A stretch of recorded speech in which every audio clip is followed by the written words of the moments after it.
오늘 말씀은 시편 102편입니다. 1절부터 11절까지입니다. 여호와여 내 기도를 들으시고 나의 부르짖음을 주께 상달하게 하소서. 나의 괴로운 날에 주의 얼굴을 내게서 숨기지 마소서. 주의 귀를 내게 기울이사 내가 부르짖는 날에 속히 내게 응답하소서. 내 날이 연기같이 소멸하며 내 뼈가 숯같이 탔음이니이다. 내가 음식 먹기도 잊었으므로 내 음식이 풀같이 내 마음이 풀같이 시들고 말라버려 싸우며 나의 탄식 소리로 말미암아 나의 살이 뼈에 붙었나이다. 나는 광야의 올빼미 같고 황폐한 곳에 부엉이 같이 되어 싸우며 내가 밤을 새우니 지붕 위에 외로운 참새 같으니이다. 내 원수들이 종일 나를 비방하며 내게 대항하여 미칠 듯이 날뛰는 자들이 나를 가리켜 맹세하나이다. 나는 죄를 양식같이 먹으며 나는 눈물 섞인 물을 마셨나이다. 주의 분노와 진노로 말미암이라. 주께서 나를 들어서 던지셨나이다. 내 날이 기울어지는 그림자 같고 내가 풀에 시들어짐 같으니이다. 아멘. 네. 개인과 민족의 위기라는 제목으로 은혜를 나누고자 합니다. 우리 미래학자들은 인류의 미래를 다 불안하게 말합니다. 인류의 인구가 이 수십 년 사이에 배가 돼서 80억에서 90억까지 되었습니다. 그러므로 해서 인구 문제, 빈부 격차, 식량, 물 이런 모든 문제들이 생기게 되었고 또 기후 변화를 통해서 온도가 올라감으로 해서 가뭄, 기근, 재앙이 늘고 4차 혁명 시대가 되어서 아무도 보장된 미래를 제시해 주지 못하기에 사실 우리는 엄청난 불안한 미래를 바라보고 살아야 되는 상황이 되었습니다. 로봇과 AI 인공지능도 찬반 여론, 찬반 의견이 분분합니다.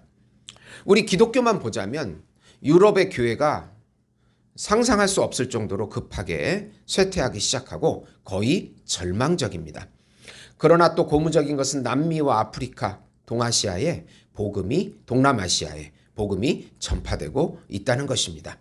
우리나라를 또 보면은 아기를 낳지 않아 가지고 그 인구가 금방 소멸할 수 있는 그런 위기의 나라가 되었습니다. 교회도 청년과 주일학교가 감소가 거의 절망적인 수준으로 되었기 때문에 참으로 불안합니다. 이런 모든 외적인, 내적인 그리고 또 우주적인 그리고 우리의 민족적인 우리 교회 가정까지 이런 위기 앞에 우리가 어떻게 해야 하는지 해답을 내놓지 못하고 있는 실정인 것입니다. 이런 가운데 시편 102편에 이 시편 무명의 이 시편 기자를 통해서 하나님께서 어떻게 해야 되는지를 알려주고 계십니다. 민족적 개인적 위기 가운데 회개하고 하나님의 긍휼을 믿고 기도하라. 우선 민족의 고난과 고통을 하나님께 아뢰고 은혜를 구하라.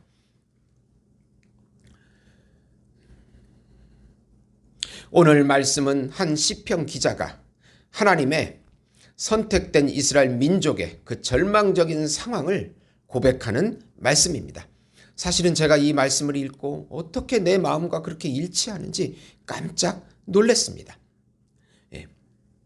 이스라엘 민족이 바벨론 포로 시대를 배경으로 해서 민족의 아픔을 노래하며 회복을 강구하는 비탄시입니다. 이 시편 기자는 바벨론 포로 시대를 겪고 있었던 한 사람일 것입니다. 시인은 하나님께 기도를 들어달라고 간구합니다. 민족의 고난을 맛본 고통을 토로하고 있습니다. 자신의 뼈가 숯같이 탔으며 마음이 풀같이 시들고 탄식 소리에 살이 뼈에 붙었다고 고백합니다. 자신의 처지가 광야의 올빼미 같고 지붕 위에 외로운 참새 같고 기울어지는 그림자 같다고 토로합니다. 원수들은 날뛰며 비방하니 죄를 양식과 같이 먹고 눈물 섞인 물을 마신다고 합니다. 주의 분노와 진노로 자신과 민족을 던져버리셨다고 고백합니다. 시인은 자신의 죄악과 민족의 죄악으로 말미암아 이 모든 고난이 온 것을 10절에 인정하고 있습니다. 그러면서 회개하고 은혜를 구하고 있는 것입니다. 자신의 처지, 민족의 처지를 그대로 하나님께 아뢰는 것입니다. 우리 나라의 처지, 우리 교회의 처지, 우리 가정의 처지, 우리 후손들의 처지를 그대로 아뢰는 것입니다. 두 번째로 고난 속에서 하나님의 긍휼을 의지하여 개인과 민족의 회복을 노래하므로 회복을 믿음으로 노래하라. 시인은 이제 하나님의 신실성의 믿음을 가지고 간구합니다. 인자하시고 긍휼을 베푸시는 하나님의 성품을 13절에 노래합니다. 아버지가 자식을 긍휼히 여김같이 여호와께서는 자기를 경외하는 자를 긍휼히 여기시나니. 하나님의 부성애적 사랑과 자비를 말씀하고 있습니다. 구원과 회복을 통하여 모든 이방 나라들도 하나님을 알게 되고 노래할 것이라고 15절에 말씀합니다.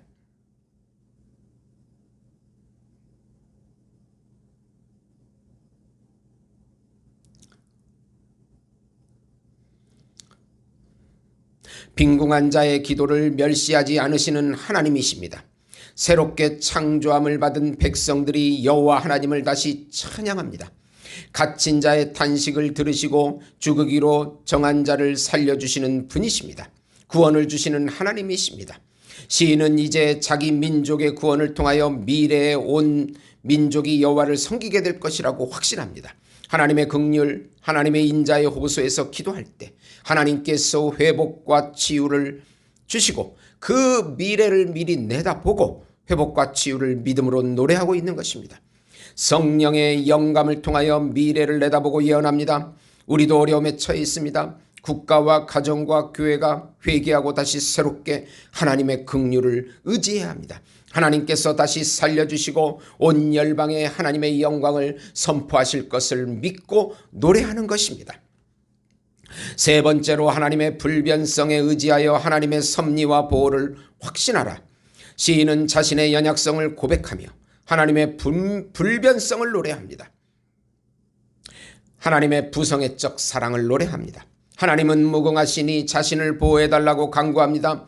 천지는 없어지지만 하나님은 영원 무궁하십니다. 26절입니다. 천지는 없어지려니와 주는 영존하시겠고 그것들은 다 옷같이 낡아지리니 의복같이 바꾸시면 바뀌려니와. 주님은 안결 같으시니 연약한 이 민족을 지켜주시고 보호해달라고 합니다. 하나님을 믿는 하나님의 백성들은 영원히 안전하며 굳게 서게 됨을 확신합니다. 우리는 우리가 누구이며 하나님이 누구신지를 정확하게 인식해야 합니다. 하나님은 하나님이십니다. 우리의 창조주, 구속주, 섭리주, 심판주이십니다. 선택하신 새 언약의 백성을 반드시 지켜해 주시고 인도하심이 바로 성도의 견인입니다. 하나님께서 끝까지 우리를 지켜주신다는 확신과 믿음을 가져야 되는 이유인 것입니다. 아까 13절에 제가 잘못 읽은 구절이 있습니다. 다시 읽어드리겠습니다. 주께서 일어나사 시온을 긍휼히 여기시리니 지금은 그에게 은혜를 베푸실 때라 정한 기한이 다가오미니이다. 네. 히브리서 12장 8절에서 13절 보시면 징계는 다 받는 것이거늘 너희에게 없으면 사생자요 친아들이 아니니라. 또 우리의 육신의 아버지가 우리를 징계하여도 공경하였거늘 하물며 우리 영의 아버지께 더욱 복종하여 살려하지 않겠느냐. 그들은 잠시 자기 뜻대로 우리를 징계하였거니와 오직 하나님은 우리 유익을 위하여 그의 거룩하심에 참여하게 하시느니라. 무릇 징계가 당시에는 즐거워 보이지 않고 슬퍼 보이나 후에 그로 말미암아 연단받는 자들은 의와 평강의 열매를 맺느니라. 그러므로 피곤한 손과 연약한 무릎을 일으켜 세우고 너희 발을 위하여 곧은 길을 만들어 저는 다리로 하여금 어그러지지 않고 고침을 받게 하라. 힘써 일어나라. 믿음을 갖고 하나님의 신실성, 부성적 자비에 기반하여 믿음을 가지고 일어나라고 말씀하고 있는 것입니다. 기도하시겠습니다. 하나님 아버지 감사합니다. 어떤 개인적인 위기와 민족적인 위기가 있을지라도 하나님의 부성적인 사랑, 하나님의 신실성, 하나님의 분별성을 의지하고 우리가 누구이며 하나님이 누구이신지를 깊이 깨닫고 믿음으로 확신 가운데 미래를 노래하며 희망과 소망을 가지고 우리의 손과 발을 다시 일으켜 세워서 하나님 앞에 예배의 자리로 나올 수 있도록 인도해 주시옵소서. 걱정, 근심 모든 것들은 예수 이름으로 떠나가게 해 주시옵소서. 예수님의 이름으로 기도드리옵나이다. 아멘.